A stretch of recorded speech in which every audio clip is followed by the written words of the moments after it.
Today we're going to have a conversation with Frank Pope, the CEO of Save the Elephants. Save the Elephants is the most world-renowned and well-respected elephant conservation organizations in the world. They work in Kenya, and we work most closely with them in northern Kenya, in particular around the Reteti Elephant Sanctuary. Frank, thank you for joining us today. Great to be here. I'm going to ask you a couple questions about sort of how we partner and collaborate in the field. So to start with, let's just sort of ground everybody on the importance of elephants. Elephants have a special place in all of our hearts, I think. They're about as different from us as it's possible to be while still remaining a mammal. And yet they're so similar in so many ways, right? They live about the same length of time as we do. They become mature at the same age, and they live in highly social family groups. So there's an immediate connection between humans and elephants, and that's made them into kind of global icons for the wild. So that on its own is a really special element of elephants. Elephants are architects of their landscape. They're like landscape engineers. There are all these ways in which, by investing in elephants, you're actually helping to protect a much wider sphere of the ecosystem than you would otherwise protect.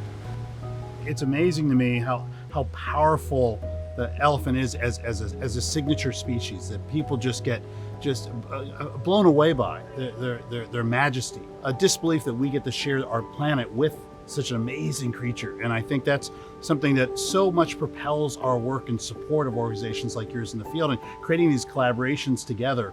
And at the same time, at the cornerstone of it all are people, and making sure that relationship between elephants and people really grows in a healthy way out there in the field. I think that's an important role that you guys play out there, is really helping to translate that for local communities and finding that balance. Yeah, I mean, it's such a privilege to be able to look an elephant in the eye.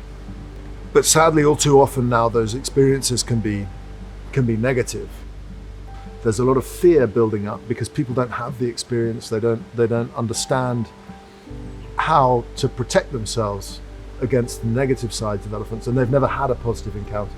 So there's a lot we can be doing to facilitate positive encounters and to give people the tools that they need to have a harmonious coexistence. So to defend what they need to defend, and yet have positive experiences outside that.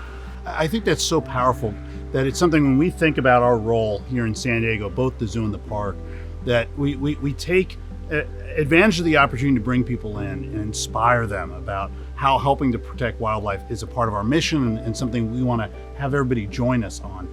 But I also think it's incredibly important for us also to be very transparent with how hard it is to do, and that we don't always get exposed to that in the States, that really protecting elephants is hard. And it's protecting elephants are hard because that coexistence is a hard conversation. We like to think of it as an easy thing. You know, it's just, if we just stop poaching, it solves everything. Well, no, poaching is an issue that has improved dramatically recently, thank goodness. But the human-wildlife conflict dynamic is one that is at the center point of how we can successfully protect elephants on in the future.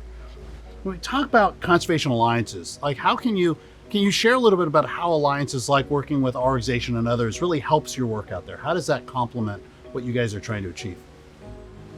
The challenges that we face in protecting wildlife are so enormous and multifaceted that it's the worst mistake we could make is thinking that any one of us could do it on our own. We have to work together, and everyone needs to be a conservationist. And I think it starts in excellent zoos like this one, where you actually kindle a spark of connection between people and wildlife, because that's how we're going to get real sustainable work done in the field, is by investing in local people and the people that live with elephants, and local organizations that have the deep roots and the connections and the trust of communities. These people know what to do, and they've got the enthusiasm to do it. They just need the tools.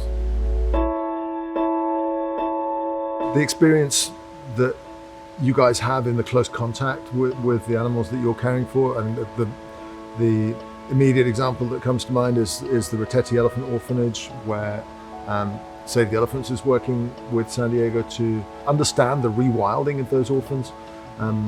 It's not been done before. No one has actually studied this methodically with an eye to publishing best practice and saying, okay, guys, if you want to have success in this endeavor, this is how you can do it. This magic that happens when you get a local organization that has got deep knowledge and experience, and you couple that with a global institution, you marry those two, and then magic happens.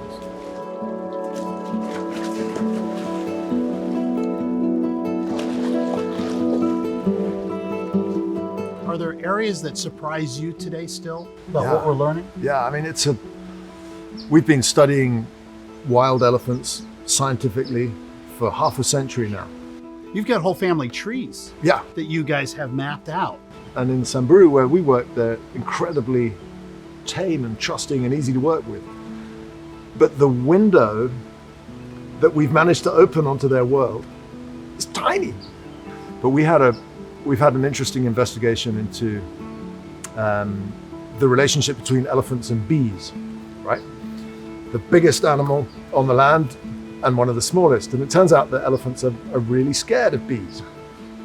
But along the way, we were investigating this relationship between elephants and bees and playing the sound of swarming to elephants under trees.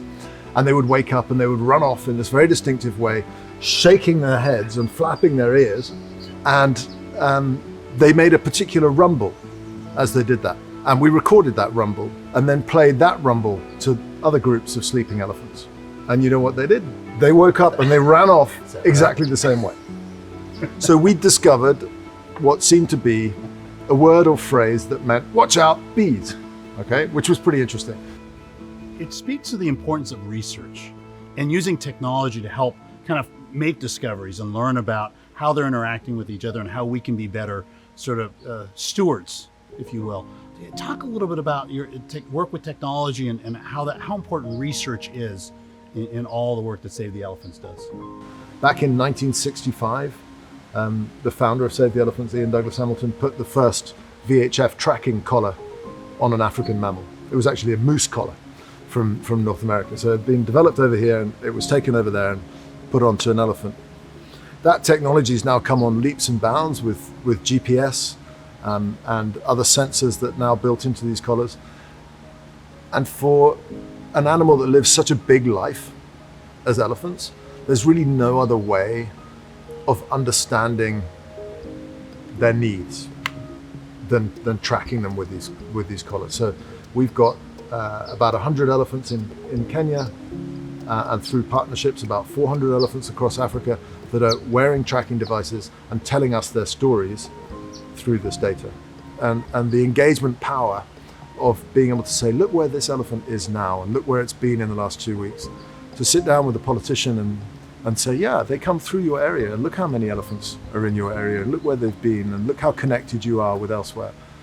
You can see the lights go on, and that's a spark of wonder that we need to blow on and make a fire. It's a spark of wonder for both the Westerner, if you will, the person here visiting us that wants to learn more about what we're learning. It's also a spark of wonder for that local community that will look at elephants differently and try to and understand their motives, their aspirations, where their community is based and how it's moving through the landscape. It helps them better understand it as well. What would be, looking ahead, what's your future hopes for elephant conservation? If you map it out into the future, what would be your hope for where we go next? All of the life around us are special. But elephants really are a pinnacle and an icon, and they're so extraordinary in their level of sentience that I just think that if people can be given enough space to appreciate that and rewarded for the downsides of the sort of lost opportunity of not turning elephant habitat into wheat fields, for instance, then the global north needs to kick some support into these areas. But as wildlife gets rarer and rarer, and it will, as long as the human population is expanding in its size and footprint, I think wildlife needs to get more and more valuable, and that value needs to accrue to the people that are stewarding it. What do I dream for? I dream for harmonious coexistence. Frank, thank you so much for your time today. Really appreciate you sharing your thoughts and your vision with Thank our you for audience. having me. Thank you. And thank you to the San Diego Zoo Wildlife Alliance for leading the way and showing the world what a zoo can do.